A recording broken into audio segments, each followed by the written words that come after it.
Значи, пристап на проектот е регионален. Тоа упатува на заклучок дека индивидуално ниво на усогласеност на државите од регионот визави аки комунитер е клучно за да пред се немаме меѓусебно нетарифни бариери, бидејќи различен степен на усогласеноста на секоја земја во однос на ЕУ е, што значи дека ако е некој понапред во усогласување, то автоматски станува нетарифна бариера за оној што не е. И дека може би требало веќе на ниво на регионот да се размислува за некои приоритетни области во кои со иста динамика би требало да тргнеме во усогласување. Понатаму, исто ниво на усогласување овозможува да дојдеме и до регионален производ. Значи да имаме интеграција секторска која ќе даде заеднички производ. Во услови на криза тоа се многу битни моменти, бидејќи на тој начин стануваме конкурентни. Се намалуваат трошоци, се обединуваат природните ресурси, работна сила и така натака.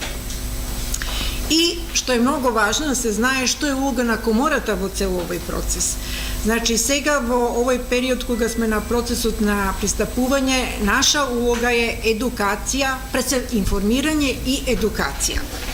И сега овој проект ни даде уште една алатка, а тоа е индивидуален пристап и индивидуален одговор на компаниите во однос на нивното усогласување со еурелегислатива. Нашата колешка Билјана Пеева Ѓурич, заедно со колешката Емилија Тодоровска, беа тие експерти кои се обучени да прават препроверка на компаниите за ЕУ пазар, за нивна подготвеност.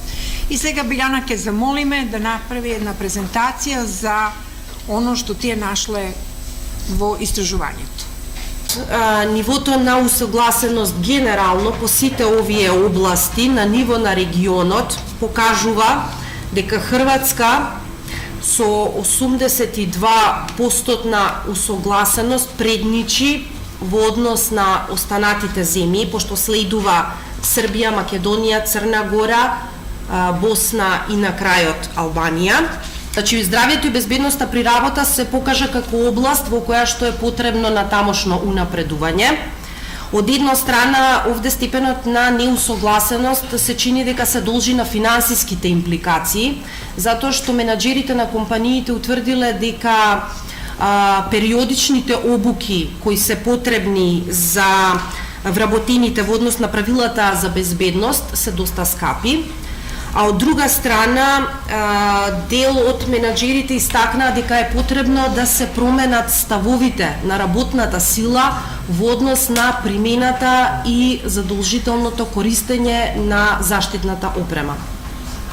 Оној дел кој се однесуваше контролната листа за животна средина го фаќаше законодавството на Европската унија кое што е поврзано со управување со отпадот, биогорива, бучавата и енергетската ефикасност на објектите, односно зградите. Оваа контролна листа се покажа дека е најпроблематична и дека добиени се најпоразителни резултати. Значи, она на што треба да се осврне внимание е потребата од унапредување пред се во однос на загадувањето на водата и на воздухот, како и управувањето со отпадот. Асоциацијата на Европската унија дава и неколку препораки кои што смета дека треба да се земат во предвид на начин за да им се помогне на компаниите, односно да се развијат подобри комуникацијски стратегии и публицитет на законодавството на Европската унија и тоа на локално и на национално ниво.